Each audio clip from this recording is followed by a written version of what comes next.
Name given है, अगर हमारे पास क्या गिवन है, नेम गिवन है, तो हम कैसे फॉर्मूला लिखेंगे, राइट।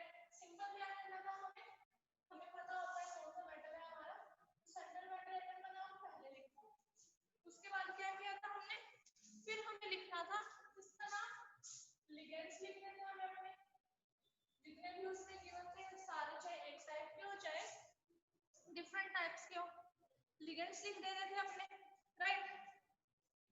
उसके बाद हमें क्या करना था, ये चार्ज निकालना था, मेन थिंग है ये चार्ज निकालना। ये चार्ज कैसे निकलेगा, मतलब x की वैल्यू निकलेगी oxidation state plus charge on ligands, oxidation state plus charge on ligands से हम x की वैल्यू निकाल लेंगे, राइट। फिर अब कैसे करने हैं इन क्वेश्चंस को वो देखते हैं। जैसे एग्जांपल इज, एक हमने कल देख लिया था बट एक और कर लेते हैं ताकि अच्छे से समझ में आ जाए। Example potassium tetra hydroxo निकलेट 2, निकलेट 2। वैसे तो हमें पता है ये पोटेशियम हमारा ब्रैकेट से बाहर आएगा क्योंकि पोटेशियम हमने एज अ लिगेंड नहीं पढ़ा, बट अगर फिर भी कंफ्यूजन है तो यहाँ पर देखो निकलेट यूज हुआ है, मतलब ब्रैकेट से पहले कुछ है, तो ब्रैकेट से पहले कुछ क्या है वो पोटेशियम। अब ब्रैकेट का शुरू करते हैं, ब्रैकेट का लिखा है उन्होंने टेट्रा हाइड्रोक्सो निकलेट, तो सबसे पहले हम लिखेंगे सेंट्रल मेटल एटम, निकलेट मींस निकल की बात हो रही है, टेट्रा हाइड्रोक्सो, हाइड्रोक्सो कौन सा ग्रुप होता है हमारा, OH, OH के लिए हमने हाइड्रोक्सो लिखा था, कितना है टेट्रा मींस 4। अब चार्ज की बात आती है, चार्ज ये डिसाइड करेगा कि कितना पोटेशियम अटैच है, क्योंकि हम आगे और पीछे वाले में तो बताते हैं ये नंबर, लेकिन फॉर्मूले में तो नंबर लिखा होता है, तो फॉर्मूले में नंबर जो लिखा होता है उसको फाइंड आउट करेगा ये x। तो x की वैल्यू कैसे निकालनी है हमें, ऑक्सीडेशन स्टेट कितना है 2 plus charge on ligand, OH पर कितना चार्ज होता है -1, OH पर कितना चार्ज होता है -1, और कितने OH है हमारे पास 4, तो इनटू में 4, तो हमारे x की वैल्यू आ गई यहाँ से -2, तो यहाँ पर कितना चार्ज है, मतलब निकलेट OH 4 -2, इसका मतलब ये है। अब -2 को कितना प्लस बैलेंस करेगा, ऑब्वियस सी बात है -2 है तो हमें कितना प्लस चाहिए, हमें चाहिए +2, राइट। तो +2 या प्लस चार्ज कौन लेके आ रहा है, पोटेशियम, कितना देता है पोटेशियम +1, हमें कितना चाहिए +2, तो इसके 2 लेंगे हम, तो K2 आ गया और ये हो गया हमारा आंसर। तो इस चार्ज की वजह से हमें इसका नंबर भी पता चलता है, और अगर किसी क्वेश्चन में ये गिवन ही नहीं है तो हम डायरेक्ट चार्ज भी लिख सकते हैं, राइट। अब कल 2 न्यूमेरिकल्स में थोड़ा सा गड़बड़ हो गई थी, आपके वो पॉजिटिव एग्जांपल्स हैं, मींस उनके ऊपर पॉजिटिव चार्ज है, गलती से मैंने मेटल के नाम में K8 लिखवा दिया था, तो उसको करेक्ट कर लेना, जब ब्रैकेट पर पॉजिटिव चार्ज आता है तब मेटल हम सिंपली ही लिखेंगे, जब ब्रैकेट के पहले कुछ आता है या फिर ब्रैकेट पर नाम और ब्रैकेट पर नेगेटिव चार्ज आता है तो जो हमारा मेटल का नाम होता है वो चेंज हो जाता है, राइट। तो 2 एग्जांपल्स जो मैंने कराए थे उनमें थोड़ी सी गड़बड़ हो गई थी, मेटल में मैंने पीछे 8 लगा दिया था, तो उसे करेक्ट कर लेना आप लोग, राइट। अब आईपीएसी नोमेनक्लेचर देख लिया, अब कुछ डेफिनेशंस पर चलते हैं। जैसे हमने ये सब पढ़ तो लिए हैं, हमने ये सब चीजें पढ़ तो ली, लेकिन जैसे ब्रैकेट्स हैं, ब्रैकेट्स रिप्रेजेंट करती है कॉम्प्लेक्स को, लेकिन इस ब्रैकेट को हम बोलते क्या हैं,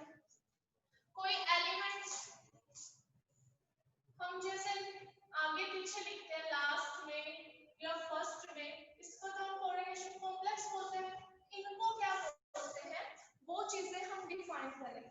तो क्वेश्चन डालो define following, define following. First है coordination sphere. Question is define following and question is coordination sphere। अब ये कोऑर्डिनेशन स्फीयर क्या होता है?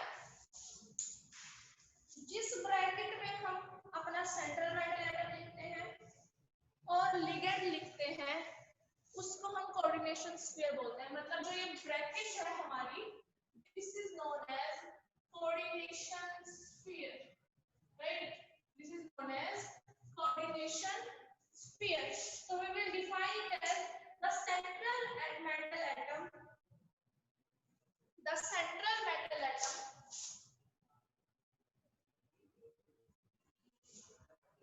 and the ligand, the central metal atom and ligand which are directly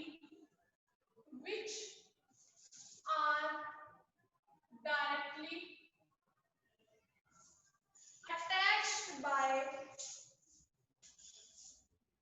the central metal atom and ligand which are directly attached to it and closed in a square bracket। ये किसमें बंद होते हैं? एक square bracket में, enclosed in a square brackets, right? Called coordination sphere or coordination entity, called coordination sphere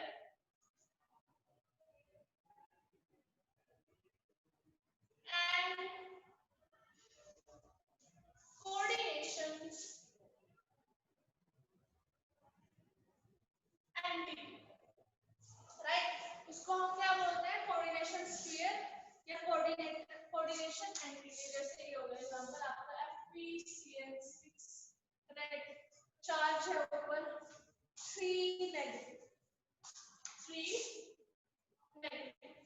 अब बात आती है, जैसे इसी एग्जांपल की मैं बात करूं, अगर मैं यहाँ लिख दूं KBFeCN6, चार्ज को बैलेंस करने के लिए मैं 3 पॉजिटिव ले आए तो न्यूट्रल लिखा जाएगा। तो इस K को क्या बोलते हैं? तो इसको हम बोलते हैं काउंटर आयन। क्या बोलेंगे हम इसको? Counter ion. तो नेक्स्ट है काउंटर आयन। काउंटर आयन, इसको डिफाइन करेंगे हम। The ionizable group written outside the bracket, the ionizable group written outside the bracket, outside the bracket is known as counter ion। जैसे हम इस एग्जांपल की ही बात करें,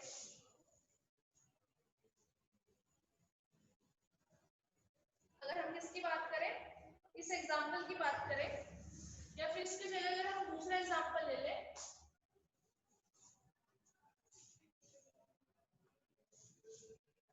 example is FeCN6, right?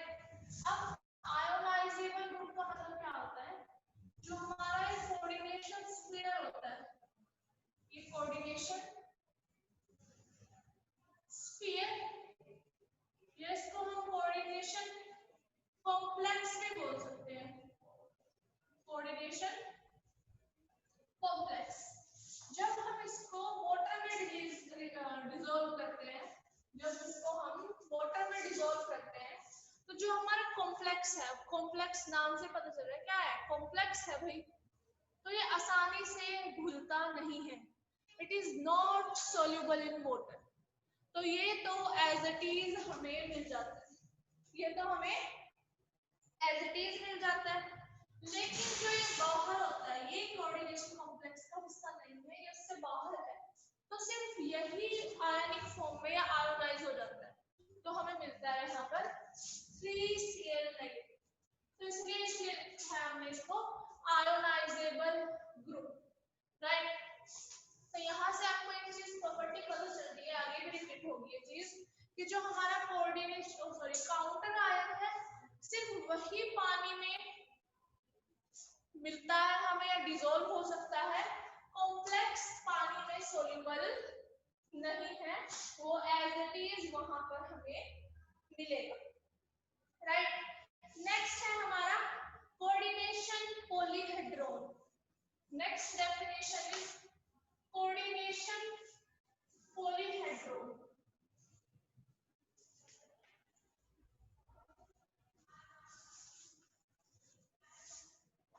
Next is coordination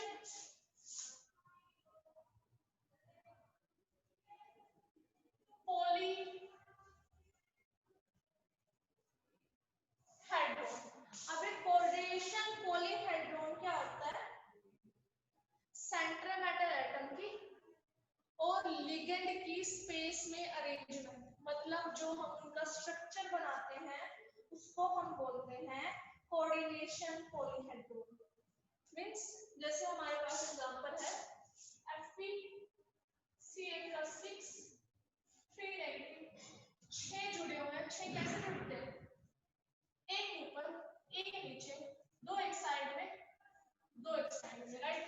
तो ये इसका स्पेस में अरेंजमेंट हो गई कि Fe ऐसे जुड़ा हुआ है, भाई Cl ऐसे जुड़ा हुआ है, तो इसको बोला है हमने word spatial arrangement. Means space में इनकी अरेंजमेंट अराउंड द शेप का नाम क्या है इसका?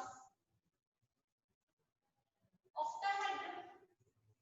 कौन सी शेप बनी है? Octahedron, right. इसको हमने क्या बोला है?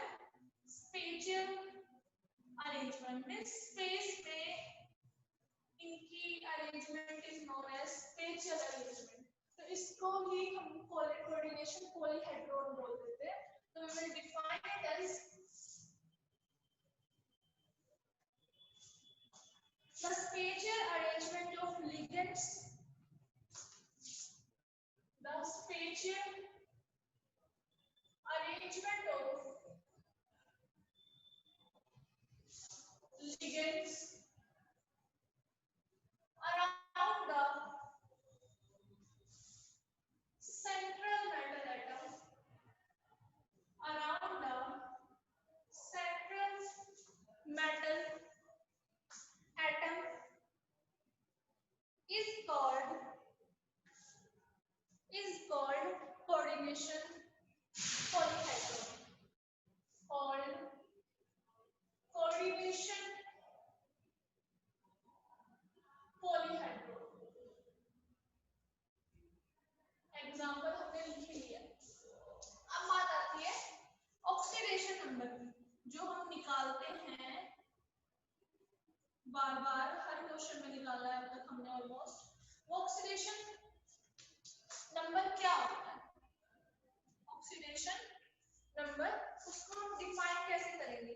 ऑक्सीडेशन नंबर क्या था? हम क्या लेके निकाल रहे थे कि मेटल का चार्ज निकाल रहे थे तो एक तरह से, तो उस चार्ज को ही हम क्या कह देते हैं? Oxidation number. so the charge carried by central atom, the charge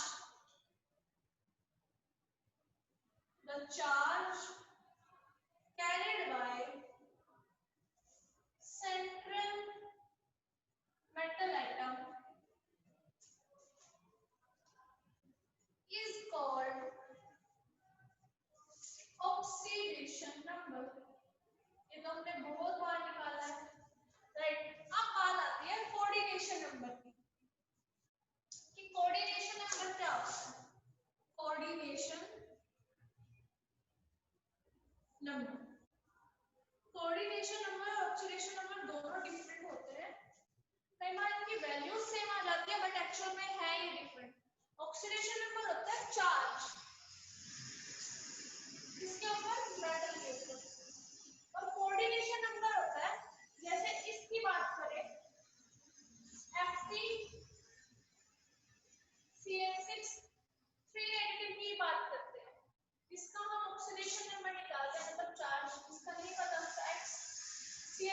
minus 6 is equal to -3, तो x की वैल्यू आई है यहाँ पर +3। तो ये तो हुआ इसका ऑक्सीडेशन नंबर। कोऑर्डिनेशन नंबर क्या होता है कि सेंट्रल मेटल एटम कितने कोऑर्डिनेट बॉन्ड बना रहा है। जैसे Cn के साथ बताए 1 2 3 4 5 6 कितने बॉन्ड बने हुए हैं, 6 बॉन्ड बने हुए हैं, तो इसका कोऑर्डिनेशन नंबर हो जाएगा 6। तो इसका नंबर क्या हो जाएगा, coordination number is equal to 6। तो कोऑर्डिनेशन नंबर क्या होता है, the number of coordinate bonds formed with the number of coordination bond formed with central metal atom, right? उसको हम बोल रहे हैं coordination number, the number of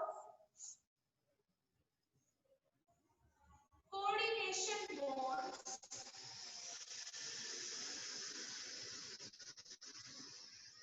formed with central atom, formed with central atom is called coordination number। Example इसका भी ये रहा, इसका भी ये रहा। ये ऑक्सीडेशन स्टेट कितना निकला था, +3, oxidation number is +3 and coordination number is 6। जैसे एक एग्जांपल लेती हूं मैं पॉलीडेंटेट लिगेंड का, उसमें देखो उसमें कई बार गड़बड़ हो जाती है। एक एग्जांपल हम पॉलीडेंटेट लिगेंड का देखते हैं। जैसे हम बात करेंगे ये जो यूनिडेंटेट का था, सिंपल था, CrEn thrice, CrEn thrice Cl, right. Oxidation state निकालते हैं x, इसका चार्ज 0 होता है तो 0 इज इक्वल टू -3, सॉरी +3। तो x की वैल्यू कितनी आ गई यहाँ पर, +3, राइट। तो यहाँ पर क्या होगा, अगर हम इसको बनाना चाहें तो En 2 बॉन्ड बनाता है, कितने En है, 3, तो यहाँ पर 6 बॉन्ड बनेंगे। तो इसकी स्ट्रक्चर है जो 6 वाली ही बनेगी, क्योंकि 6 बॉन्ड बनाए गए टोटल। अब एक ये कितने बॉन्ड बनाता है, 2 बॉन्ड बनाता है, तो इसको ऐसे रिप्रेजेंट करेंगे।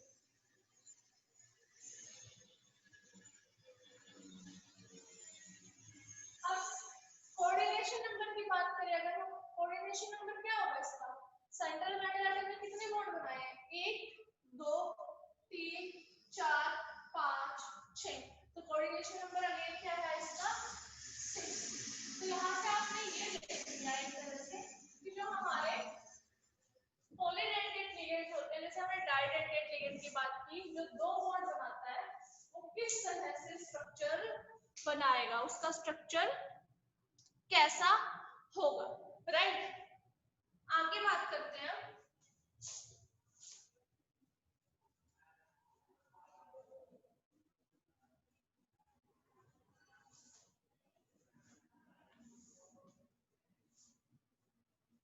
अब हम सीखेंगे कि हम इनकी हाइब्रिडाइजेशंस कैसे निकालते हैं। पी ब्लॉक में हमने सिंपल कंपाउंड्स की सीख ली थी। अब देखेंगे कि जो हमारे कोऑर्डिनेशन कॉम्प्लेक्सेस होते हैं इनके स्ट्रक्चर्स कैसे बनाई जाती हैं, राइट।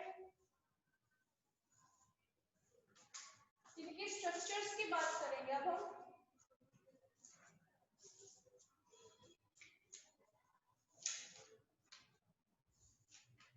तो क्वेश्चन इज, एक तरह से हमें बैलेंस बॉन्ड थ्योरी पढ़नी है। यहाँ पे बैलेंस बॉन्ड थ्योरी आप लेसन में थोड़ा सा पढ़ते हो, यहाँ पर भी हमें वही पढ़नी है। Question is find out the hybridization. Question is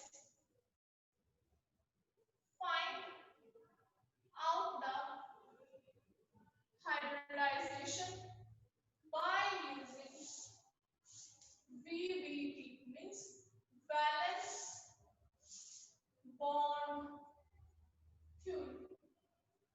इसके लिए आप लोगों को कुछ चीजें थोड़ी सी ध्यान रखनी पड़ेगी।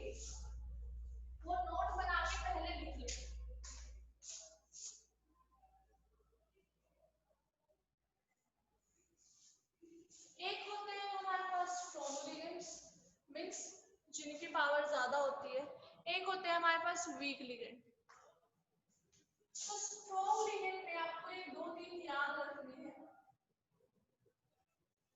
स्ट्रॉन्ग लिगेंड की बात कर रही हूँ मैं, कुछ 2-3 लिगेंड्स याद रखना, जैसे कि हो गया हमारे पास Cn नेगेटिव, जैसे कि हो गया Cn negative, cyano carbonyl group और साथ में NH3, ये स्ट्रॉन्ग लिगेंड होते हैं। स्ट्रॉन्ग लिगेंड का क्या काम होता है ये अलग से क्यों बताने जा रहे हैं, ये क्या करते हैं, ये पेयरिंग करा देते हैं इलेक्ट्रॉन्स की। ये क्या कराएंगे, पेयरिंग करा देंगे इलेक्ट्रॉन्स की। किसके इलेक्ट्रॉन्स की, मेटल के। एग्जांपल से समझ आ जाएगी चीज। बात क्या है, ये पेयरिंग करा देंगे, पेयरिंग ऑफ इलेक्ट्रॉन्स करा देंगे, राइट। कब, जब इलेक्ट्रॉन्स का नंबर ग्रेटर देन 3 हो, राइट। अगर लेस देन 3 है तो पेयरिंग नहीं कराएंगे, अगर ग्रेटर देन 3 है तो ये मेटल के जो इलेक्ट्रॉन्स हैं उनकी पेयरिंग करा देंगे।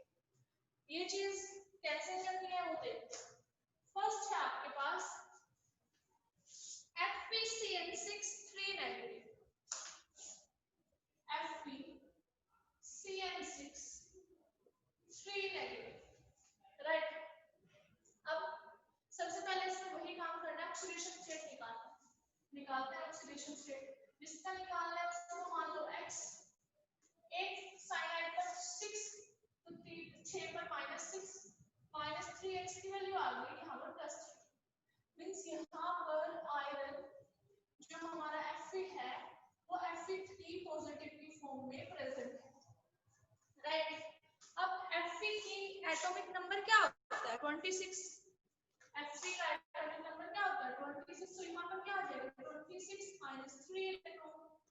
कॉन्फ़िगरेशन लिखेंगे 26 के according, configuration is argon 18 3d6 4s2, लेकिन 3 इलेक्ट्रॉन्स चले गए, -3 इलेक्ट्रॉन क्या आ जाएगा, 2 इलेक्ट्रॉन यहाँ से जाएंगे, 1 इलेक्ट्रॉन यहाँ से, ये बन जाएगा आर्गन 18 3d5। ये हो गई Fe3 पॉजिटिव की इलेक्ट्रॉनिक कॉन्फ़िगरेशन, राइट। अब क्या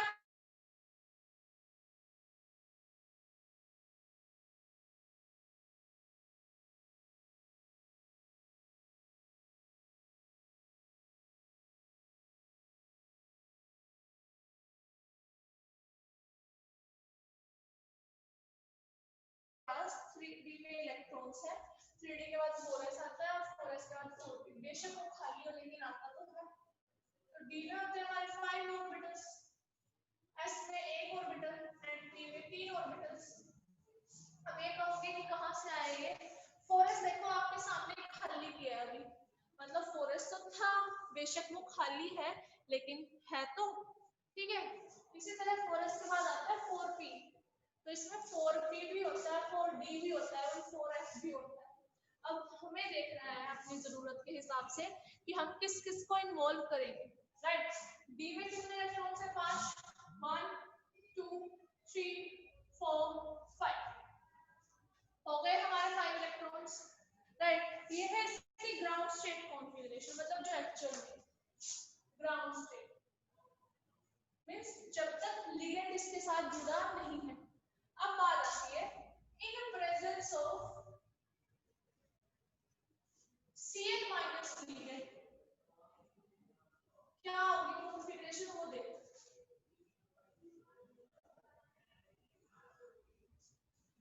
Cn माइनस लिगेंड आया हमारा, वो क्या करा देगा, अभी अभी हमने देखा, वो करा देगा पेयरिंग ऑफ इलेक्ट्रॉन्स। तो करा दो इनकी पेयरिंग, कितने 5, 1 2 3 4 5, ये 4s ये 4p। अब आप लोगों को पता है Cn नेगेटिव क्या है, लिगेंड है, तो it will donate pair of electron, तो ये इलेक्ट्रॉन डोनेट करेगा, तो मतलब मेटल उन्हें एक्सेप्ट करेगा। तो यहाँ आगे मान लो Cn के इलेक्ट्रॉन्स, कितने Cn है, 6 Cn है, तो एक Cn के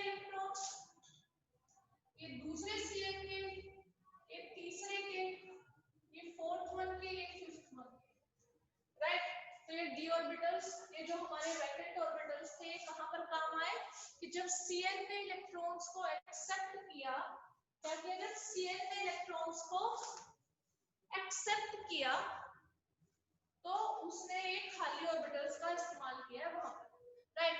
अब कौन से ऑर्बिटल्स यूज किए, ये सो यहां से हाइब्रिडाइजेशन आ जाएगी इसकी, d2, d के दो ऑर्बिटल है, s का एक और p के कितने, p के भी दो, p के p9 6 है ना हमारे पास Cn, कितने Cn है, 6, एक Cn 2 3 4 5 6, राइट। तो हाइब्रिडाइजेशन क्या करती है इसकी, d2sp3, निशानी की भी लगा दो, ये Cn बैठा है, ये भी Cn बैठा है, ये भी Cn, ये भी Cn के इलेक्ट्रॉन, ये भी Cn के इलेक्ट्रॉन, ये भी इलेक्ट्रॉन, तो हाइब्रिडाइजेशन क्या आ गई इसकी, d2sp3, और d2sp3 हाइब्रिडाइजेशन किसकी होती है, ऑक्टाहेड्रल शेप की, तो इसकी हम शेप भी बता सकते हैं, क्या है कि 6 बॉन्ड बनाएगा ये, 1 2, एक ऊपर एक नीचे, दो एक साइड में, दो एक साइड में, Cn Cn Cn Cn, यहाँ भी Cn और यहाँ पर भी Cn, चार्ज है तो इसको ब्रैकेट में बंद करेंगे और जितना चार्ज है उतना चार्ज लगा देंगे, तो यहाँ से हम वैलेंस बॉन्ड थ्योरी की हेल्प से, मींस वैलेंस इलेक्ट्रॉन की हेल्प से इसकी हाइब्रिडाइजेशन भी निकाल सकते हैं और साथ में क्या निकाल सकते हैं, इसकी शेप भी निकाल सकते हैं और इसका मैग्नेटिक करैक्टर भी। एक होता है हमारे पास डाया, एक होता है para, para means unpaired electron present होगा तो वो पैरामैग्नेटिक होता है। अब देखो यहाँ पर इसमें एक अनपेयर्ड इलेक्ट्रॉन प्रेजेंट है, तो ये क्या हुआ, इसका मैग्नेटिक करैक्टर क्या हुआ, it is paramagnetic, it is paramagnetic, right. दूसरा करते हैं, दूसरे से आपको चीजें और ज्यादा क्लियर होंगी। जैसे है हमारे पास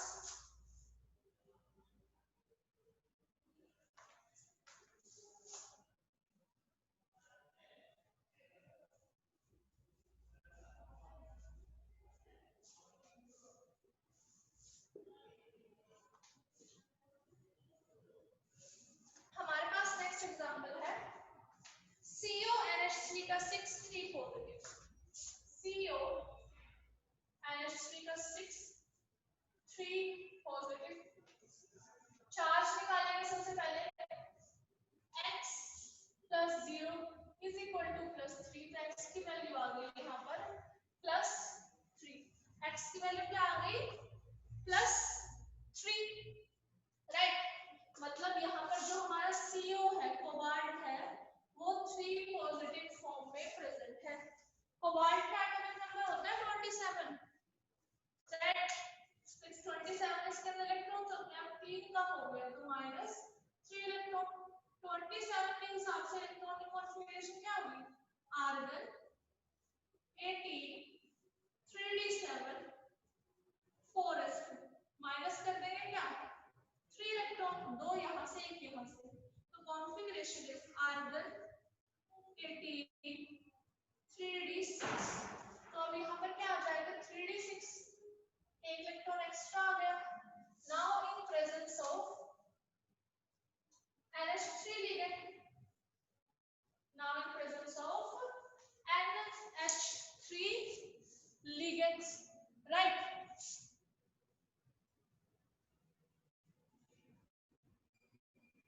देखते हैं क्या होगा, अभी अभी नोट में लिखा है तो मैंने, NH3 भी क्या होता है हमारा स्ट्रॉन्ग लिगेंड होता है, NH3 भी क्या होता है हमारा स्ट्रॉन्ग लिगेंड होता है, तो ये भी क्या कराएगा, पेयरिंग करा देगा इलेक्ट्रॉन्स की। कैसे वो देखते हैं, कितने इलेक्ट्रॉन्स हैं, 6, 1 2 3 4 5, राइट। उसके बाद है 4s, नेक्स्ट है हमारा 4p, राइट। अब कितने CN सॉरी NH3 अटैच्ड है, 6, तो एक H3, दूसरा NH3, तीसरा NH3, चौथा, पांचवा, छठा एनएच3। तो इसकी भी हाइब्रिडाइजेशन क्या है, D2sp3। तो शेप क्या बनेगी इसकी भी, ऑक्टाहेड्रल। अब बात आती है मैग्नेटिक कैरेक्टर की। किसकी बात आएगी अब, मैग्नेटिक कैरेक्टर की। सारे कैसे है देखो, पेयर्ड, तो it is diamagnetic in nature. कैसा है ये, नेचर में डायामैग्नेटिक। और जो बाकी सारे इनके अलावा होते हैं वो सारे होते हैं वीक लिगेंड। अब वीक लिगेंड का भी एक एग्जांपल देख लेते हैं। एक एग्जांपल वीक लिगेंड का भी देख लेंगे।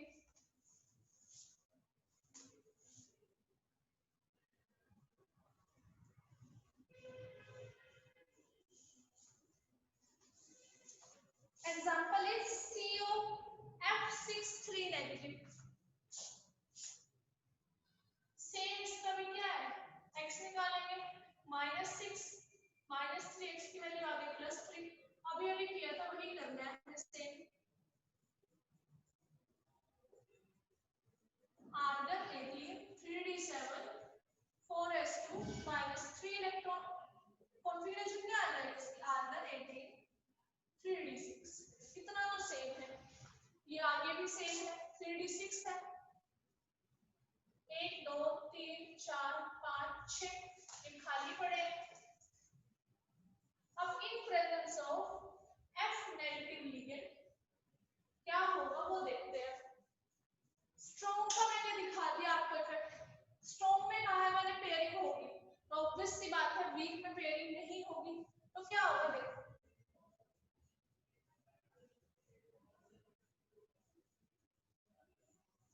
ये इलेक्ट्रॉन्स जैसे हैं वैसे ही पड़ते हैं, कोई पेयरिंग नहीं करा पाएगा। राइट, मतलब वीक लिगेंड कोई पेयरिंग नहीं करा पाएगा। लेकिन 6 फ्लोरीन है, 6 फ्लोरीन के इलेक्ट्रॉन भी होंगे तो उन्हें डालना पड़ेगा।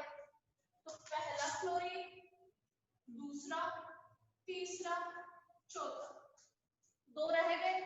अब यहाँ पर ये 3D है, ये 4s है, 4d के बाद 4d भी तो आता है, खाली पड़ा है लेकिन आता तो है, जैसे ये भी तो खाली पड़े थे लेकिन है तो थे, तो हमने यूज कर लिया, 4d का यूज कर लेंगे।